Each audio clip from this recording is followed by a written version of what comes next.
Whistleblowers may contact their member of Congress or the relevant committee to report a matter of public concern and to seek support against retaliation. Maybe they disclose breakdowns in veteran care at a local VA facility, or they have evidence that their employer is defrauding the federal government. Although there are broad rights for communicating with Congress, these individuals still take significant risks when they come forward. Fortunately, there are ways to help mitigate those risks early on, and this starts with that initial intake interview. Now, think of intake as an opportunity to begin to develop a rapport with the whistleblower and to better understand both their disclosures as well as their goals in reaching out.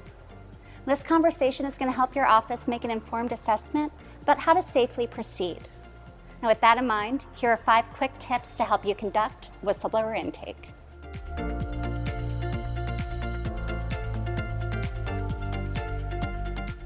Know your office's procedures. In advance, familiarize yourself with the protocols established within your office for working with whistleblowers, also known as its case management process. Steps range from the initial intake stage to prioritization of cases, referral options, and follow-up actions.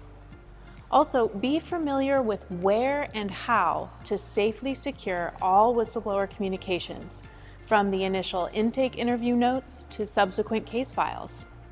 Get started with our template case management procedures. Discuss disclaimers.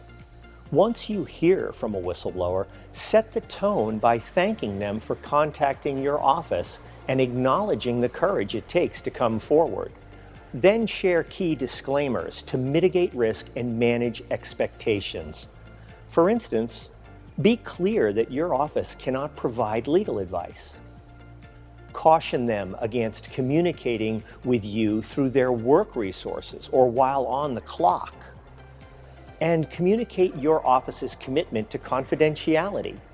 Under Clause 21 of the House Code of Official Conduct, offices are generally prohibited from publicly identifying a whistleblower without their advance written consent. For quick references, check out our intake checklist and intake workflow. Bring prepared questions. This will allow you to capture key information during your initial conversation and lay the groundwork for safely examining the whistleblower's allegations. Remember, as a rule, whistleblowers are bringing forward information that needs to be handled with caution, and it's advisable not to request documentation during the initial intake. Once you get a summary of the underlying issue and the whistleblower's goals in working with your office, ask more specific questions. For example, can they provide a timeline of key events? And where else have they made their disclosures? Summarize what they've shared to make sure it's accurate and that they feel heard. If it's a matter of potential interest to your office, discuss how you can safely look into the concerns further. Even if they do not want to remain confidential, discuss if there are any boundaries that they want to place around the use of the information that they provide. Try out our model intake form for guiding questions.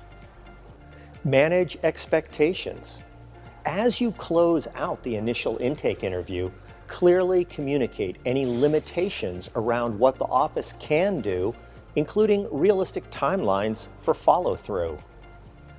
Be careful not to make any commitments if you are not sure you can deliver. However, you can provide immediate support by providing initial guiding resources for the whistleblower at the close of the interview or in follow-up communications.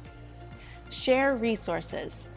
Help to ensure the whistleblower is better off for having contacted your office by sharing early guidance, such as a menu of survival tips and potential referral options. While it is appropriate to provide guidance, remember to make clear you're not doing so as their legal counsel. Rather, if they don't already have counsel, encourage them to consult a whistleblower attorney or support organization. A broader support network will help them to navigate the difficult road ahead more smoothly and may reinforce their ability to work safely and effectively with your office. Check out our Resources for Whistleblowers page on our website. It includes a list of nonprofit whistleblower support organizations and legal resources. Use our guiding phrases for working with whistleblowers as a desk guide throughout the intake process. And then for practice with intake and more foundational guidance, check out our Working with Whistleblowers Learning Path, available through the Congressional Staff Academy. And remember, our team is available to support you at any stage in the process. We can help your office establish whistleblower intake procedures, and we provide confidential consultations to coach you on the back end as you handle these cases. We look forward to serving you.